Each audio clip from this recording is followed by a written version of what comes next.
Ayan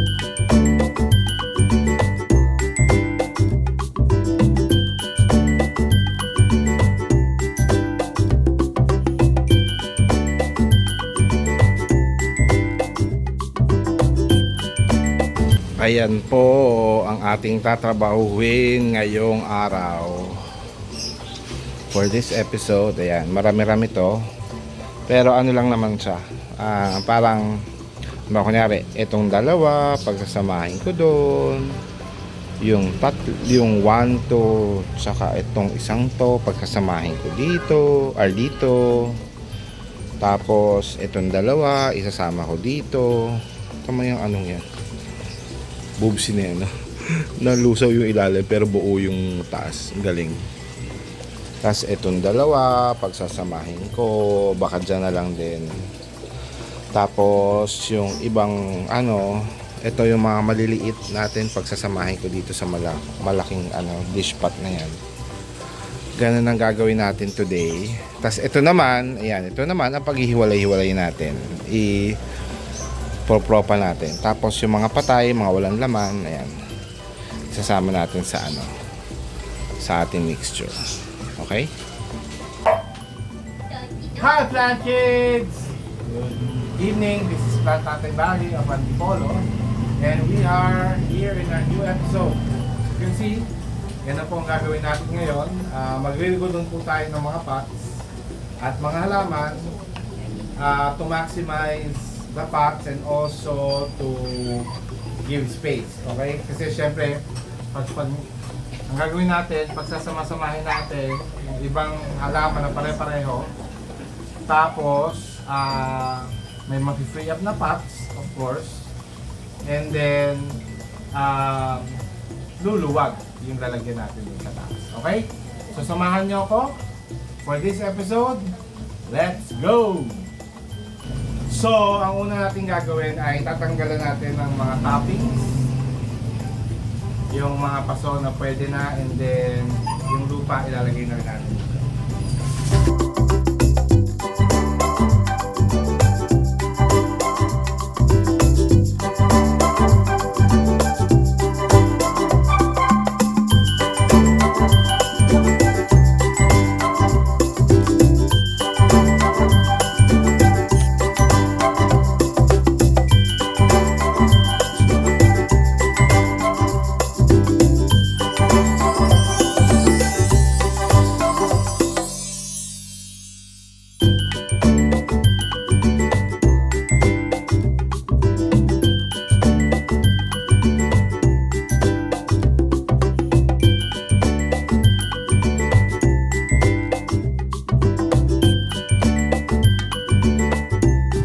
By the way, dun sa mga patay, isa doon, bagong-bago pa, yung tatlo, luma naman. Okay, so unahin na natin itong finish na ito. Hopefully mabuhay natin.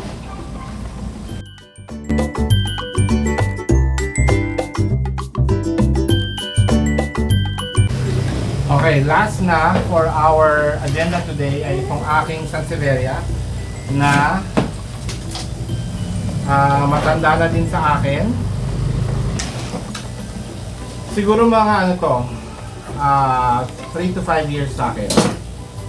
So, tatlo na kasi yung kanyang growth. Nakalimutan ko pangalan nito. Kung robusta ba siya or something else. Pero yan, tatanggalin na natin siya muna sa kanyang old pot.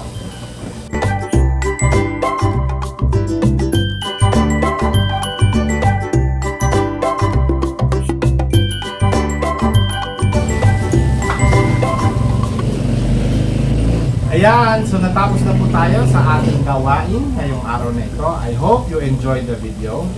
Ito na po yung ating mga nilipat. So ito po yung ating boobsy pot na ngayon. Ito yung ating finished cactus pot. With itong nakahiwalay na yung nose pine na finish. Tapos ito yung rootstock, yung nalusaw na na gino. Tapos po yung nakuha natin na ribbon fern dun sa pot nito. Dito. So ito na po yung tatlong Sansevieria from one pot. Then ito na po yung paper spine na napagsama natin.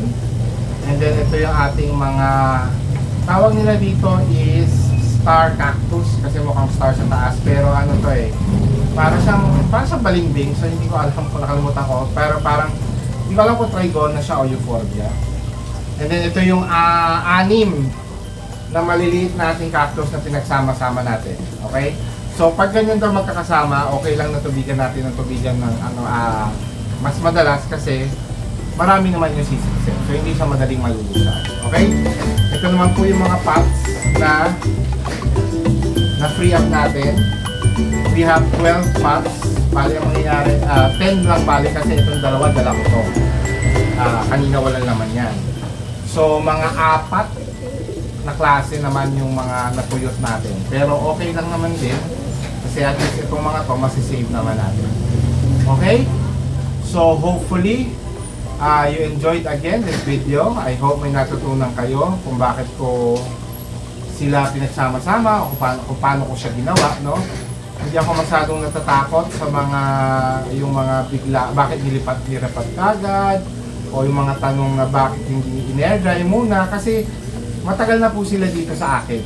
Okay? Matatagal na itong mga to. Ang pinakabago ay actually itong isang Phoenix cactus lang na ito ang pinakabago. Tsaka itong nalusaw na to. Pero the rest, luma na. Siguro pinakamabata na doon is 3 months. Tapos ito nga 5 years na ito. Ito may 1 year na rin to. Yung ganon, no? So matatagal na sila sa akin. So hindi ako natatakot mabilis mag-repot lang. So we will bring this upstairs. And then, titingnan natin kung saan natin siya ilalagay. Okay? Pero bukas siguro, pag may araw na kasi gabi na, sa hapon kasi meron akong kami church service sa umaga, sa early morning. Kasi Resurrection Day. Tomorrow is Easter Sunday. Resurrection Day. Okay? So, bukas ng siguro after service papakita ko sa inyo kung saan na natin sila pinaglalagay. Okay? Hi, good afternoon plant kids. Kinabukasan na po at nandito po tayo ngayon sa CNS Terrace Garden at ipapakita ko po sa inyo kung saan ko nilagay ang mga bagong repot natin o yung mga inayos natin ng mga pot kahapon o yung kagabi. Okay?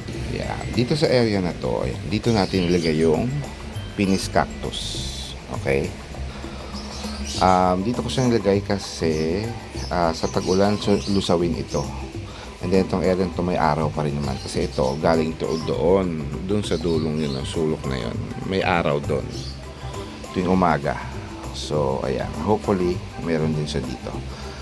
Babantayan natin ng progress niya kung maganda magiging reaction din sa area na yan. Okay? Next naman po ay ito.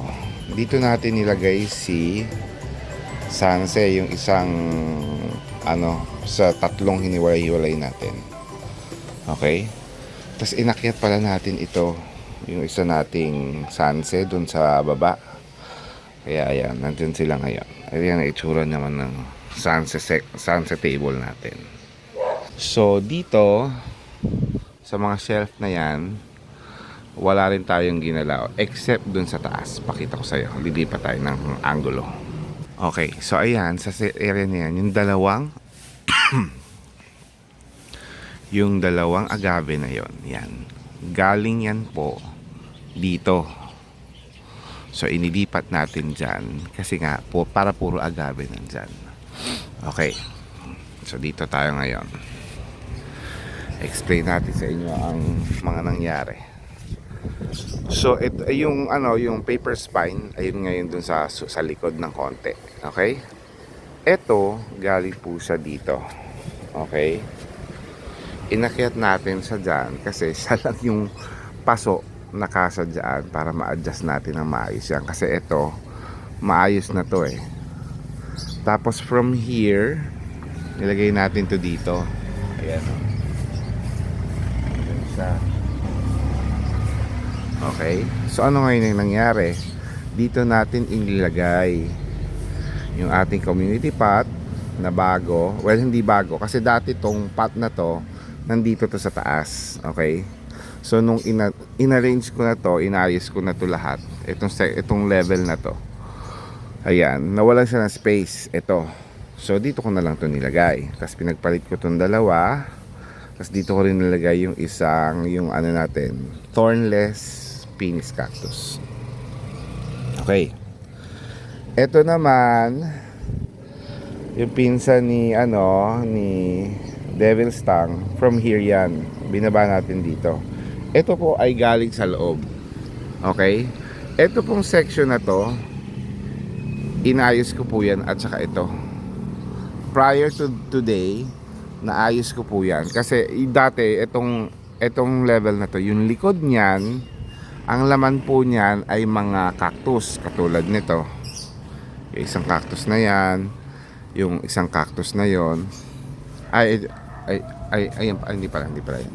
At saka ito, at saka ito. Nandun yan sa likod. Tapos, itong stinky na to, nandun din yan. Ay kailangan natin tanggalin tong tuyot na dahon na to. Okay.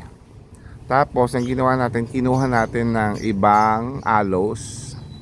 Tinanggal natin yung mga cactus at yan nga. Puro aloes and agave na ngayon dyan. Okay? Sa taas na yan. Tapos, dinagdagan ko ng level dun sa taas para parang pa ganon, para makita ko. Actually, dito sa side na to, gagawin ko din yun. Ginawa ko dito. Para kita ko siya from here.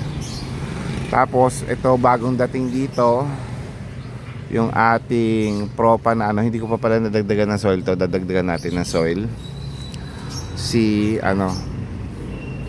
Nakalimutan ko yan, bigay ni Melissa yan. Ni Melissa yan eh. Isang kaplan family natin. Tapos ito nga, inayos natin din to ulit.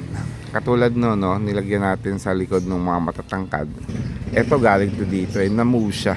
Ay, ang ganda Bumuka na ang flower. Sana makita nyo. Ayan. Yung flower, bumuka na. Ayan. Ang ating boxer. Tapos ito, dito natin ito nilagay. Tapos minove natin ng malaki yung ating Yan. Yun lang pala, dapat pala itaas natin yan. Tapos yung iba, minove lang natin ng isang ganon. Kasi, actually ito galing doon. So, dito na natin siya pinasok. Tapos ito rin. Hindi ko maalala sa ito. Galing din yata ito sa likod. Likod dito sa taas. Kaya, ayan. Okay. Tapos dito pa, ayan. Kaya napunta dito to. Ito, at saka ito sa baba. Sa third layer. Nagdilig pala ako ng isang araw. Tapos ito nga, napunta dito. Kasi, ang dating nandito ay ito pala yung dating nandyan. Ayan. Ito nilagay ko dito. Kasi siya yung kasama na medyo mataas. And then the rest, pareho lang. Again, maraming salamat sa ating mga supporters like the Plant Family and the Team Promote headed by Noli Orlando Official.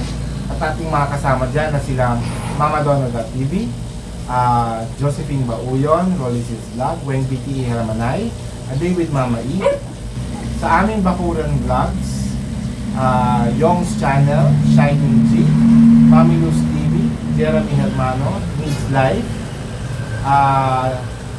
Leyan Lynn's Garden, and of course sa ating mga regular viewers sa ating premiere na sila Chuma Sinas, Cortesty Vlogs at Primitive Balsam. Okay? So please do like and subscribe. Share nyo kung nagustuhan nyo and then click on the notification bell pag gusto nyo pang makita ang ating mga susunod na videos. Okay! So this is Plant Tatay Bayo again. Again, Apantipolo saying bye, Plant Kids!